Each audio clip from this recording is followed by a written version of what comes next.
मैं डॉक्टर हरमान सिंह, व्यावसायिक प्रशासन विभाग, सम्राट पृथ्वीराज चौहान राजकीय महाविद्यालय अजमेर से आज आपके साथ डिस्कस कर रहा हूँ फॉर्मेशन ऑफ कंपनी का फिफ्थ पार्ट में इंक्लूडेड है application for incorporation and delivery of documents.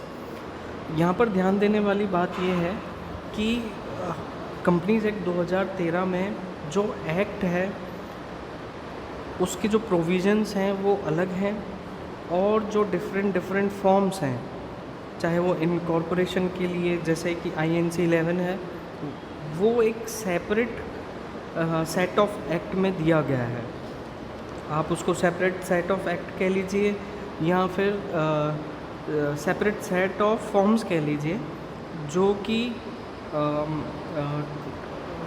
Provisions के साथ में अलग से इंक्लूडेड है। तो यहाँ पर हम डिस्कस कर रहे हैं कि इनकॉर्पोरेशन के लिए जब एप्लीकेशन जब हम देंगे तो उसके साथ में कौन कौन से डॉक्यूमेंट्स की डिलीवरी हम करेंगे। यहाँ पर कंपनी के लिए मिनिस्ट्री ऑफ कंपनी अफेयर्स का बहुत बड़ा रोल आता है, क्योंकि जो भी डॉक्यूमेंट डिलीवरी होनी है उनके कंसर्न ऑफिसेस और उनके कंसर्न ऑफिसर्स पर को होनी है, जो कि डिफरेंट काइंड ऑफ वेरिफिकेशन करेंगे, डिफरेंट काइंड ऑफ जो पर्टिकुलर्स जो हमने फर्निश किए हैं, जो चीज़ें और इन्फॉर्मेशन हमने दी हैं वो उनको वेरीफाई करेंगे।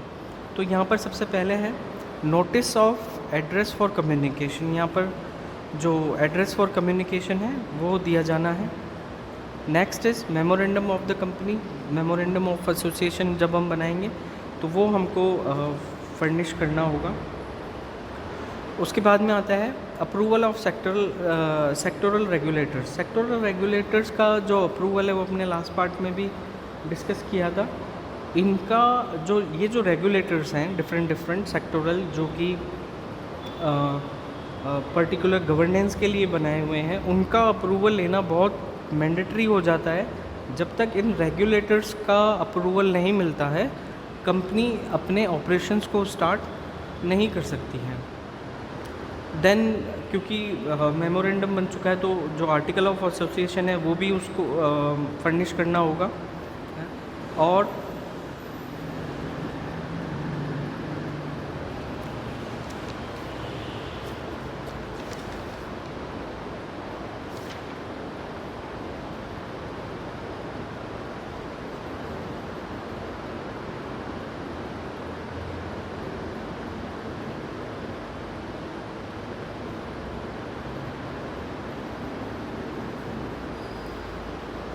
Declaration as to compliance with legal requirement, जैसा कि हमने प्रिलिमिनरी जो सेक्शन था उसमें हमने किया। एफिडेविट हमने उनको पहुंचाए। सब्सक्राइबर और डायरेक्टर्स को हमने जो उनके जो पर्टिकुलर्स थे वो हमने फर्निश किए हैं।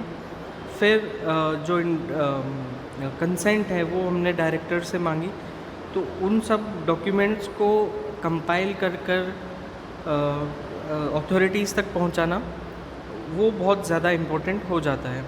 देन है copy of the letter confirming reservation of the name. Ministry of company affairs के जो भी रेस्पॉन्सिबल ऑफिशियल्स हैं वो उस लेटर की कॉपी देंगे कि पर्टिकुलर जो नाम है कंपनी का वो रिजर्व कर लिया गया है। सब्सक्राइबर के केस में पावर ऑफ अटॉर्नी किस तरह से ट्रांसफ़र हो रही है, किसके पास है, वो यहाँ पर फर्निश करना इम्पोर्टेंट हो जाता है। और करेक्शन करने के लिए पावर ऑफ अटॉर्नी किसके पास रहेगी या किसके पास है वो हमको बताना ज़रूरी हो जाता है। डिफरेंट लेवल पर डिफरेंट सेट ऑफ फ़ीस हैं, तो उन फ़ी का पेमेंट करना, उनकी रिसिप्ट एनक्लोज करना भी इम्पोर्टेंट हो जाता है। तो दो इम्पोर्टेंट स्टेप्स हैं जिस पे डिफरेंट हम फॉर्म्स भर के दे रहे हैं। जैसे कि लीगल रिक्वायरमेंट्स के लिए INC 8 है, इनकॉर्पोरेशन के लिए INC 11 है जो फॉर्म नंबर है। तो इन सभी चीज़ों को कंपाइल करके रिस्पॉन्सिबल या कॉम्पिटेंट अथॉरिटी जो हैं उन तक पहुंचाना इम्पोर्टेंट होता है।